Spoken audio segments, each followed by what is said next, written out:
स्वागत है आपका मॉडर्न एक्सपीरियंस में। मैं मुजीबुर रहमान अफजलपुर। आइए देखते हैं आज की ताज़ा खबर। आवारा कुत्तों के हमले में जख्मी बच्ची की मौत। बागलकोट में एक मासूम बच्ची आवारा कुत्तों के हमले के बाद इलाज के दौरान जान से हाथ धो बैठी। बच्ची का नाम अलीना लोकापुर था। वह 29 दिसंबर को अपने घर के सामने खेल रही थी। इस दौरान आवारा कुत्तों ने इस पर हमला कर दिया। कुत्तों ने इसके चेहरे, आंख और नाक पर शदीद जख्म पहुंचाए। पहले इसे बागलकोट के जिला अस्पताल दाखिल किया गया था। बाद में बेहतर इलाज के लिए हुबली के कैम्स अस्पताल ले जाया गया। बदकिस्मती से इलाज के दौरान आज इसकी मौत हो गई। इस वाक़े के बाद इलाके में गम और गुस्से का माहौल है और लोग इंतजामिया से आवारा कुत्तों के खिलाफ फौरी कार्रवाई का मुतालबा कर रहे हैं। इस शहर में भी आवारा कुत्तों का आतंक बहुत ज्यादा हो रहा है। इस हादसे के बाद इंडी के नगर सभा को इससे सबक लेना चाहिए और आवारा कुत्तों पर शिकंजा कसने की जरूरत है।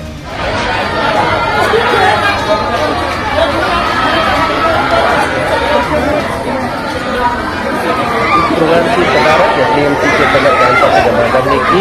इस मौके पर तालुका प्राइमरी स्कूल शिक्षक एसोसिएशन के जनरल सेक्रेटरी अमिता बोरा मनी, खजांची आनंद कुमारी और बरेली की गुजारिश ख्याल यूसीसी के डायरेक्टर अल्लाह वालीकर, बशीर अहमद इनामदार, सीआरपी बासठ अकबरबन, सीआर पटेल, आईएएस कलगार समेत दीगर मौजूदीन अफसर, वालिदैन और जिहादों ने शिरकत की। इख्तिताम के बाद तमाम शिरकत के लिए बैतूल थाने का भी उनका इंतजाम किया गया।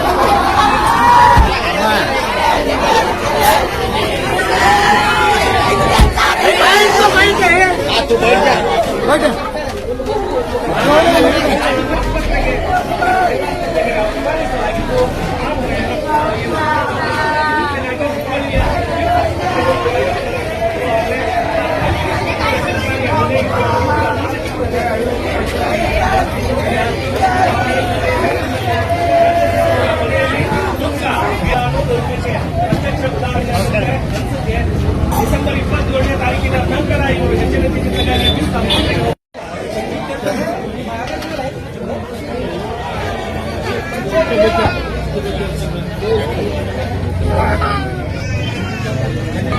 बीजी नहीं देता तक मिलता है, बीजी नहीं देता।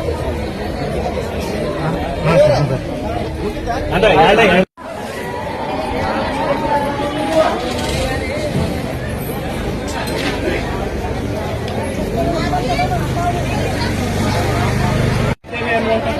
ಹಿರಿಯರಾಗಿರ್ಬೋದು, ಅವರ ಪೋಷಕರಾಗಿರ್ಬೋದು, ದುಃಖದ ಮಡುವಿನಲ್ಲಿದ್ದಾರೆ ಅಂತ ಹೇಳ್ಬೋದು. ಮಮತಾ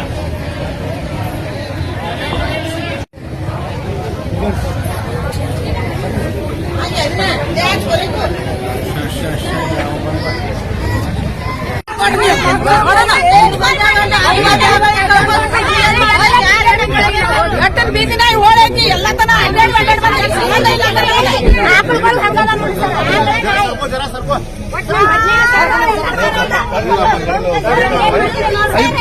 ಮನೆ ಕೊಟ್ಟಿದ್ರಿ 15 ದಿವಸವಾಗಿ ಮತ್ತೊಂದು ಬಾಲಕಿ ಮೃತಪಟ್ಟಂತ ಘಟನೆ ಬೆಳೆದಿದೆ.